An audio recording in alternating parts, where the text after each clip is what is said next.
Hello everyone, Radhe Radhe. कैसे हो आप सब? आई होप कि सॉरी, शुरुआत में पहले खूब खांस ली, लेकिन गला इतना ख़राब हो रहा है, आवाज़ बिल्कुल बदल गई है। पहले सोच रही थी कि सर्दी नहीं हुई है, शायद ऐसे ही हो रहा है, लेकिन सर्दी बिल्कुल हो गई है। सर्दी होके और खांसी उठती है कभी कभी, लेकिन आवाज़ निकालने में और थोड़ा ये चीज़ है ना, इधर से कम दुख रहा है, यहाँ से ये चीज़ ज़्यादा दुख रही है मेरी यहाँ पर गले में। पता नहीं ज़्यादा ही वो हो रहा है। और मौसम भी ऐसा हो रहा है कि हल्की फुल्की सी धूप निकलती है पूरा दिन, और आप सेक रहे होंगे आवाज़ बिल्कुल, जब मुझे ही लग रही है चेंज, या पता नहीं हो ही गई है, लेकिन मुझे सुनने में बिल्कुल अपनी ऐसी लग रही है जो कितनी सर्दी, और मेरे गला बैठ गया है कि कितना जोर पड़ रहा है बोलने में। और आप सबकी कैसी लोहड़ी मनी है? हमारे यहाँ पे लोहड़ी मनाई जाती है, मतलब एक दो फैमिली हैं जो पंजाब साइड से हैं, वो लोग मनाते हैं, तो हम हर साल नीचे जाते हैं लोहड़ी मनाने के लिए। देखते हैं इस बार तो तबीयत भी ऐसी हो रही है, पता नहीं जा पाएंगे या नहीं, लेकिन अच्छा लगता है सब लोग मिल कर के, मतलब लोहड़ी कर मनाते हैं, आग जलाते हैं, गोल गोल घूमते हैं। सबके एक रहता है ना कि हमें सबके फेस्टिवल वगैरह पता चलती है कैसे मनाते हैं। खूब सारे तिल सकरी मूंगफली वगैरह देती हैं, वो सबको बुलाती हैं, मतलब हमें बिल्डिंग मेंबर हैं, सबको लड़की आती है बुलाने के लिए। तो आज शाम को नीचे लोहड़ी रहेगी, तबीयत ठीक रही तो जाएगा, पता कुछ नहीं है, क्योंकि अभी भी ऐसा हो रहा है नाश्ता वगैरह करके दवा ले लूँ तो राहत मिलेगी। पता नहीं क्यों इतना, शायद सोच रही थी कि एक दो दिन में ठीक हो जाएगा, लेकिन 3-4 दिन हो गए। जिस दिन दिल्ली गई थी, थोड़ा सा रिलैक्स करूँगी गले को, दिल्ली गई थी उसी दिन से ही मतलब मेरी तबीयत ख़राब होना शुरू हो गई थी। दवा वगैरह तो ले रही हूँ, लेकिन फिर भी थोड़ा सा कहते हैं ना, ये कोल्ड का रहता है कि 4-5 दिन तो चलेगा ही चलेगा। और थोड़ा सा डर ये लगता है कि घर में जैसे पापा जी आँख बनी है, इशू है कि इन लोगों को ना हो जाए, क्योंकि ये एक दूसरे से लगता ज़रूर है। तो मुझे सब लोग बोल रहे थे कि कहीं वहाँ से कोरोना लेके तो नहीं आओगे, ये दिल्ली गई है, लेकिन पता नहीं। मगर मैं ये सोच रही थी कि इतना फास्ट, मतलब जिस दिन दिल्ली गई थी, मैं कब गई थी दिल्ली, गई थी उसमें मंगलवार में, तो उसी दिन रात से ही तबीयत ख़राब हो गई थी। तो इतना फास्ट था कि मतलब दिन में गई थी और रात को ही, उसमें तो बोलते 4-5 दिन तो कम से कम लगते हैं, पता नहीं क्या है। लेकिन हाँ, तबीयत बिल्कुल ख़राब है, खुश हो रही थी, ज़्यादा खुश हो लेती हूँ ना मैं तो अपनी ही नज़र लग जाती है। इस बार मैं सोच रही थी कि मेरी तबीयत बिल्कुल ठीक है। तो काम वगैरह आज देखते हैं क्या करना है क्या नहीं। पता है, तिल के जो मैंने आप लोगों के साथ में शेयर किया है, उसके अलावा आपने देखा होगा मैंने कुछ तिल भुने, मतलब पिसे हुए बचा लिए हैं, उनका सोच रही हूँ कुछ बना देती हूँ, क्योंकि वो भी रखे हैं। और सच्ची में तबीयत ऐसी हो रही है ना, उसके चक्कर में मन नहीं करता, दवा ऐसा लगता है लेके, और बस जो भी खाने पीने का करके लेट जाती हूँ। लेकिन फिर भी कोशिश करूँगी, क्योंकि वो रखा हुआ भी है, उसको मैं एक आप लोगों के साथ में अच्छी सी रेसिपी शेयर कर देती हूँ। तो चलिए मिलती हूँ कुछ देर के बाद में, और गले को थोड़ा सा रिलैक्स कर लेती हूँ, काफ़ी देर हो गई बात करते हुए। तो यहाँ पे देखिए झाड़ू लगा रही हूँ, घर सेट कर दिया है मैंने, चाय वगैरह मेरी हो गई है उसके बाद में। और आजकल सामने देख रहे हैं आप, ये कमरे के दरवाजे हैं, पर्दे लगे हुए हैं, क्योंकि पापा जी की आंख बनी है, सभी को पता है। तो उनको ना, जैसे कमरे में लाइट जलाते हैं तो वहाँ से थोड़ा चांदना आता है, तो उसको उनको लगता है कि मतलब चौंध सा लगता है आँख में, क्योंकि उधर ही की तरफ को मुँह रहता है उनका। और इस वजह से पर्दा वगैरह लगा के रखती हूँ मैं। और यहाँ पे झाड़ू लगा दूँगी फटाफट से। और वैसे भी उसके बाद में सुबह सुबह ना बहुत सारा काम हो जाता है फैला हुआ, तो बस यहाँ पे सारे समेट के। और पापा जी का सब पूछते रहते हैं, वैसे तबीयत बिल्कुल ठीक है, कोई दिक्कत नहीं है, या बस वही रहता है कि दवा वगैरह डालना है और परहेज वाला जो खाना देना है वो देना है उनको, बस यही है। और बोल रहे थे सब लोग कि थोड़ा सा पापा जी को भी दिखा दो। अब दिखाऊं कैसे? देखो आप सामने देख रहे हैं ना, लेट रहे हैं, बस सारा दिन इसी उसमें ही रहते हैं लेटे हुए। फिर ये मेरा नेक्स्ट डे संक्रांति वाले एक दिन का वीडियो है ये। तो आप सभी को हैप्पी मकर संक्रांति। तो यहाँ पे हमारी बिल्डिंग में नीचे उन्होंने मतलब खिचड़ी बनाई थी सगन की, तो वहाँ से खिचड़ी आई है वो। उसके बाद में मैंने यहाँ पे मतलब जो पूजा करते हैं वो सब कर दी थी, उसका वीडियो नहीं बना पाई हूँ। यहाँ मैं बना रही हूँ जो बाजरे का आटा होता है ना, उसकी टिक्की जो बोलते हैं, टिक्किया बोलते हैं, वैसे हमारे यहाँ टिक्की भी बोल देते हैं। मीठी बनती हैं ये, गुड़ या चीनी का शरबत ऐसे बना के, मैं गुड़ का शरबत बना के बना रही हूँ। इसमें मैंने तिल को डाल दिया भून के। तिल आप अपने हिसाब से डालें कितने डाल रहे हो, मगर इसमें थोड़ा ज़्यादा तिल डालते हैं तो अच्छा लगता है। इसको ऐसे ही आटे को लगाएंगे जैसे हम बाजरे या मक्का की रोटी बनाते हैं ना, उसी तरीके से ही। बहुत ज़्यादा ढीला भी आटा नहीं लगाना है हमें, क्योंकि टिक्की जो बनती है ना, थोड़े से टाइट आटे की ही बनती है, बहुत ज़्यादा ढीला भी ना हो, ज़्यादा टाइट मीडियम का रहता है वही। तो इसको इस तरीके से करके हम अच्छे से पहले आटे को गूंद लेंगे। उधर मैंने यहाँ पे रिफाइंड भी चढ़ा दिया है। तो यहाँ पे हाथ से ही ना छोटी छोटी सी लोइयाँ लेके, इसको ज़्यादा बड़ी नहीं बनानी है, बिल्कुल एकदम छोटी छोटी सी बनानी होती हैं।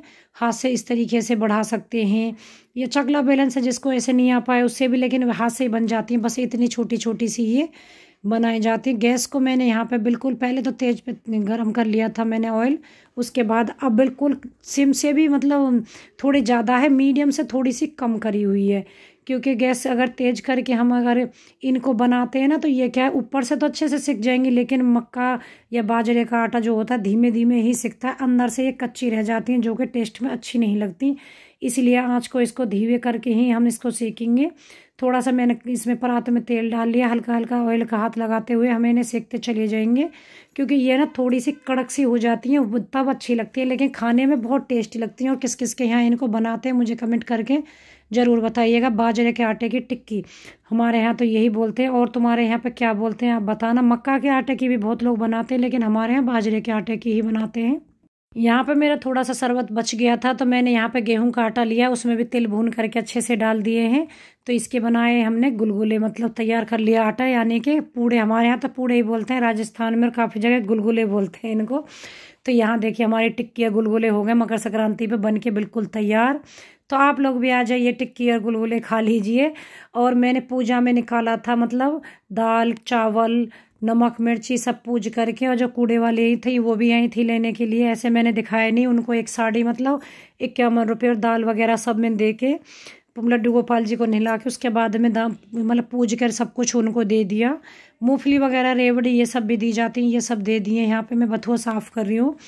और उसके बाद में ये रहेगा कि देखिए पकवान तो ये बन जाता है, लेकिन इसको नहीं हम ऐसे नहीं खा सकते हैं कि भाई एक खाने के प्रॉपर तरीके से हम उसको खा लें और कुछ ज़रूरत नहीं पड़ेगी उसको। तो आज समझ लीजिए साइड डिश में कि टिक्की, और उसका मेरा मन था, पापा जी तो खाएंगे नहीं तली भुनी चीज़ बिल्कुल भी, ईसू उतना शौक से नहीं खाती, लेकिन मुझे पसंद है। मैंने कि चलिए मैं यहाँ पे थोड़ा सा बथुआ काट लेती हूँ, बथुए के आलू बथुए के पराठे या कुछ भी बना लूँगी। तो बस यहाँ पे वो सब भी करूँगी मैं उसके बाद में।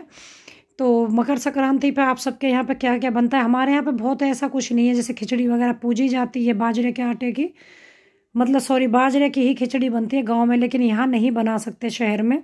और यहाँ मैं आपको दिखा रही हूँ मेरे कमरे की हालत कितनी ख़राब हो रखी है। ईसू ना पढ़ के उसके बाद में लैपटॉप अपना बुक वगैरह ऐसे ही छोड़ देती है। गन्नू पिन्कू तो गाँव गए हुए हैं, तो ये कमरा खाली रहता है, तो बेचारे कमरे में इस तरीके से हालत हो रही थी। मौसम ख़राब था, कपड़े मैंने अंदर ही डाल दिए, लेकिन अब इन्हें सबको समेट के जो सूख गए तो सबको तय लगा के अंदर रख दूँगी।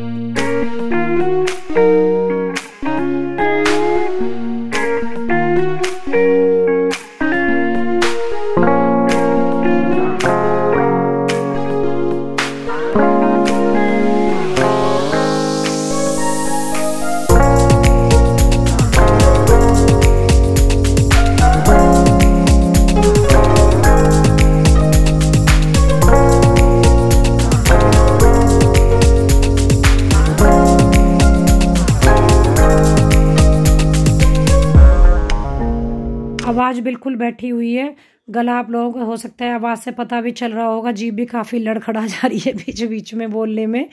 तो यहाँ पे देखिए कम्बल वगैरह हैं, और जैकेट ना इसकी पता है 3 से 4 जैकेट निकाल के रखेगी, इधर पहन के इधर डाल दिए, उसके बाद दूसरे रूम में गई उधर पहनी, दूसरी उधर डाल के आ गई। कहीं चार्जर है, कहीं बुक है, कहीं पेन है, इसका यही वाला हाल। क्योंकि पिंकू नहीं है ना, अगर पिंकू रहता तो ये सारी चीज़ें अपने आप से ही सबको संभाल के रखती पिंकू के टाइम पे, क्योंकि वो सारी चीज़ें इसकी उठाता रहता है तो खुद ही रखेगी। अब वो नहीं है ना तो फैला के रख देती है, क्योंकि पता है कि उठाने वाला तो यहाँ है नहीं है, अभी अम्मा के पास गया हुआ है गाँव। तो यहाँ सारे कपड़े समेट के मैं तय लगा के रखूँगी।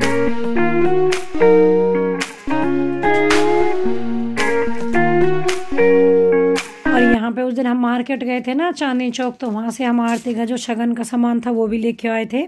तो इनको मैं यहाँ से हटा के ना ऊपर सेट करके रख रही थी। फिर मैं कि चलिए आप लोगों को दिखा देती हूँ, क्योंकि कपड़े वगैरह तो दिखाए नहीं क्योंकि बहुत सारे आए थे। तो इसमें है ड्राई फ्रूट्स के ये जो थाल होते हैं ना शगन में जाते हैं, तो ये है हमारे शगन का सामान तैयार हो गया शगुन का, जो उस पर जाएगा लगन सगाई वगैरह जो जाती हैं। तो यहाँ पे चाची जी ने ना ये सारे थाल ड्राई फ्रूट्स के एक एक करके अलग करवाए। इसमें भी गिफ्ट है, मतलब ड्राई फ्रूट्स का ही तो वो है। उसके बाद में ये थाल है 5 यहाँ पे, तो 4 ये निकल गए। एक में मिक्स हैं सारे में, और बाकी के में जैसे बादाम एक में, काजू एक में है, अखरोट हैं और किशमिश। इस तरीके से 5 थाल तैयार करवा दिए जो कि दिल्ली से लेकर के आए थे। तो ये हो गए हमारे शगुन के 5 थाल। और मुझे पूछ रही थी राधा बहन कि किसकी शादी है, तो आरती की शादी है फरवरी में, तो उसकी तैयारी यहाँ मैं पोस्ट दे रही थी थोड़ा सा थंबनेल लगाने के लिए। उसके बाद किचन में आ गई हूँ, और सच्ची में सर्दियों में ना किचन का काम ही नहीं। और आज तो मेरा वैसे ही मकर संक्रांति वाले दिन तो ख़त्म ही नहीं हो रहा, कभी कुछ बना लो कभी कुछ बना लो, फिर वही सर्दी है तो चाय वगैरह। तो मैंने कि चलो किचन में बर्तन भी ढेर सारे हो गए सब कुछ बनाने के बाद में, अब किचन क्लीन कर लेती हूँ। साफ़ करने के बाद हम बर्तन भी साफ़ करूँगी अभी।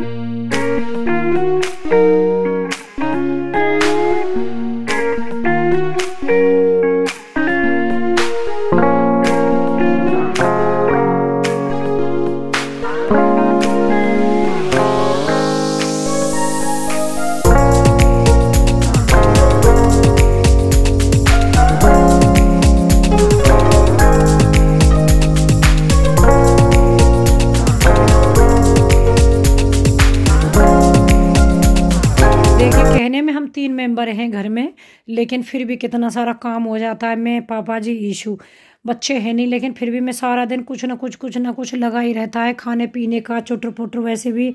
और कोई भी त्यौहार वगैरह रहेगा तो थोड़ा सा लगता है कुछ अलग से बनाया जाए। और गला इतना पता नहीं क्यों आवाज़ एकदम ना बैठ गई है, जैसे बैठी हो जाती है ना भारी भारी सी, वैसी हो रही है सर्दी वाली आवाज़। हो सकता है 1-2 दिन लगे आवाज़ ठीक होने में। लेकिन गीजर के यहाँ साथ में ना बर्तन साफ़ करने में बहुत मज़ा आता है, बड़े अच्छे से साफ़ हो जाते हैं। वीडियो अगर पसंद आया हो तो लाइक कर दीजिएगा, और अच्छा लगा हो तो सब्सक्राइब करके शेयर कर देना अपने फ्रेंड ग्रुप में। हमारी भी 10,000 की फैमिली हो जाए कंप्लीट। ये कल मिलूंगी और एक अच्छी सी रेसिपी के साथ में, एक अच्छे से और व्लॉग के साथ में। वैसे तो मेरा आज का व्लॉग भी मुझे पसंद है, मतलब अच्छा है, मैंने काफ़ी कुछ आप लोगों के साथ में शेयर किया है। मुझे पता है आप लोगों को भी ज़रूर पसंद आएगा। अगर पसंद आएगा वो तो लाइक कर दिया करिए, लाइक कम से कम 100 तक तो मेरे पहुंचा ही दिया करो। 100 भी नहीं पहुंच पाते हैं। कल मिलूंगी, तब तक के लिए bye bye and take care.